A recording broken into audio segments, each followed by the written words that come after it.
à la tête de ce département. Monsieur le ministre, votre département, il est important. Vous gérez à la fois l'accès aux poissons pour des régions qui n'ont pas la mer, à travers l'ANA.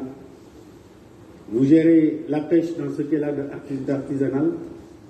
Vous gérez la pêche dans ce qu'elle a de moderne, à travers le Conseil sénégalais des chargeurs, le port autonome de Dakar, mais également la CIR.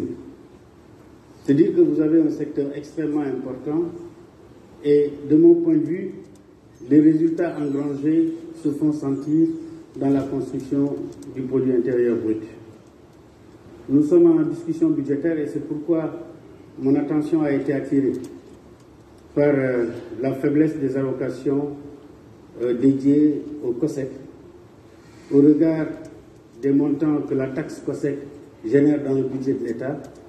Je voudrais, Monsieur le Directeur général du budget, que cette question soit regardée avec beaucoup plus d'attention, parce que j'estime qu'avec 2 milliards, le COSEC, au regard de toutes ses missions d'accompagnement de l'initiative privée partout à travers le monde, cette allocation devrait être revue, de mon point de vue, à la hausse.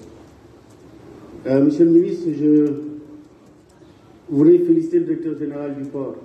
Et c'est vrai, ma collègue l'a dit tout à l'heure, le port est aujourd'hui très engagé dans l'accompagnement de toutes les sélections nationales qui sortent du pays.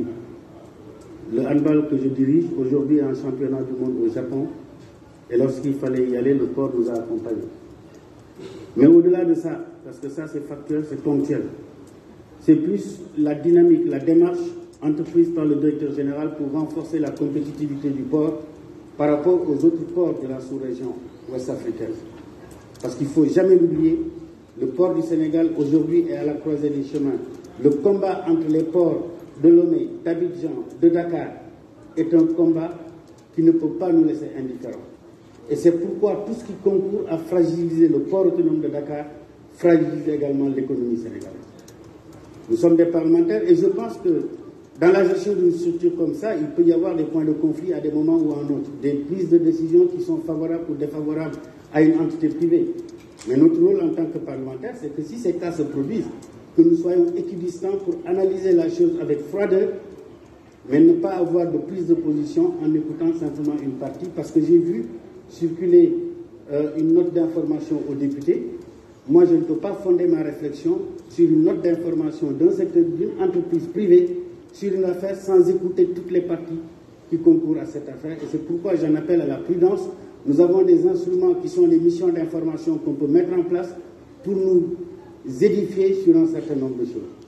Je pense, Monsieur le ministre, que notre accompagnement au port, c'est un accompagnement à l'économie sénégalaise, à la compétitivité de notre économie.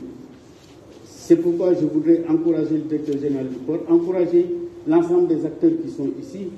Je pense à l'ANAM, que dirige notre jeune frère Achille Gueye, rufisquois comme moi, qui a duré dans ce secteur et qui, de fil en aiguille, est en train de monter en puissance. Bref, c'est dire que nous avons une session importante avec vous, Monsieur le ministre de la Pêche. Nous devons vous accompagner. C'est un enjeu de génération. Vous êtes un homme engagé.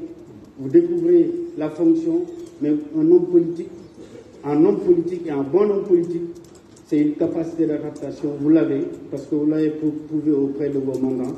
Et je sais que c'est avec la même froideur, la même rigueur, le même engagement que vous allez réussir à la tête de votre département. Je voudrais saluer l'intervention de Monsieur le Président de séance d'aujourd'hui, le Président Abdoulaye Makhtar Diop, qui, d'après les propos de nos collègues, s'est rendu avec le directeur général du port pour aller décanter des situations. Parce qu'aujourd'hui, lorsque des situations se posent, il faut, dans l'apaisement, dans la conciliation, essayer de trouver la solution. Monsieur le Président, je voulais vous féliciter pour cela. Merci, monsieur.